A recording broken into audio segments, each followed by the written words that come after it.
Welcome to பண்ட்ரி study. நான் கார்த்திக் ராமச்சந்திரன் பேசுகிறேங்க. இன்றைக்கி நம்ம வரப்போகிறேன் யூனிவர்சார்பி தமிழ்நாடு போலீஸ் சப் இன்ஸ்பெக்டர் மற்றும் காவலருக்கான இம்பார்ட்டன்ட் பிடிஎஃப் கம்பெரிஷன் தான் பார்த்துக்கிட்டு இருக்கோம். டூ யூ நோ, உங்களுக்கு தெரியுமா அப்படின்னு சொல்லுவாங்க. நம்ம தமிழ்நாடு ஸ்கூல் புக்ஸில், அதுவும் நியூ ஸ்கூல் புக்கில் நீங்கள் பார்த்தீங்கன்னா அங்கங்கே உங்களுக்கு தெரியுமா அந்த அப்படி இருக்கும். உங்களுக்கு தெரியுமா, உங்களுக்கு தெரியுமா, மற்றபடி அந்த பாக்ஸ் போட்டு சில செய்திகள் அதெல்லாம் இருக்கும். எல்லா புத்தகத்துலேயும் சயின்ஸ் புத்தகம், ஹிஸ்ட்ரி, ஜியாகிரஃபி, வரலாறு எல்லாத்துலேயுமே இருக்கும். அது எல்லாத்தையும் நம்ம கம்பைல் பண்ணி கொடுத்துருக்கோம். இந்த பேஜ் நம்பர் 2 பார்த்தீங்கன்னா உங்களுக்கு தெரியும். பேஜ் நம்பர்ஸோடு நம்ம கொடுத்துருக்கோம். 11th and 12th மட்டும் நம்ம சப்ஜெக்ட் வைஸ் போயிருக்கோம்.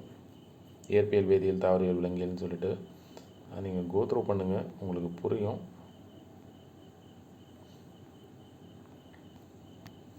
மோஸ்ட்லி கொஸ்டின்ஸு இந்த உங்களுக்கு தெரியுமாலேருந்து தான் ஸ்ட்ரெயிட்டாக வருது.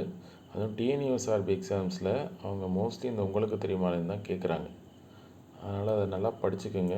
இதை தவிர்த்து டிஎன்யூஎஸ்ஆர்பிக்கு என்ன படிக்கணும்னா ப்ரீவியஸ் இயர் கொஸ்டின்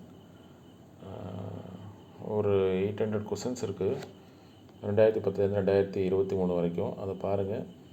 டைம் இருந்தால் school book TNPSC previous year question பாருங்கள். அப்புறம் இதே மாதிரியே புக் பேக் கொஸ்டின்ஸும் நம்ம சால்வ் பண்ணி வச்சுருக்கோம். 6 to 10th அதையும் பாருங்கள். ப்ளஸ் 6 months கரண்ட் அஃபேர்ஸ் போதும். நீங்கள் ஈஸியாக டிஎன்யூஎஸ்ஆர்பி எக்ஸாமை ரிட்டனை கிளியர் பண்ணிவிட்டு நீங்கள் மெயின்ஸ்க்கு போயிடலாம். சரிங்களா? We will meet in next class. Thank you.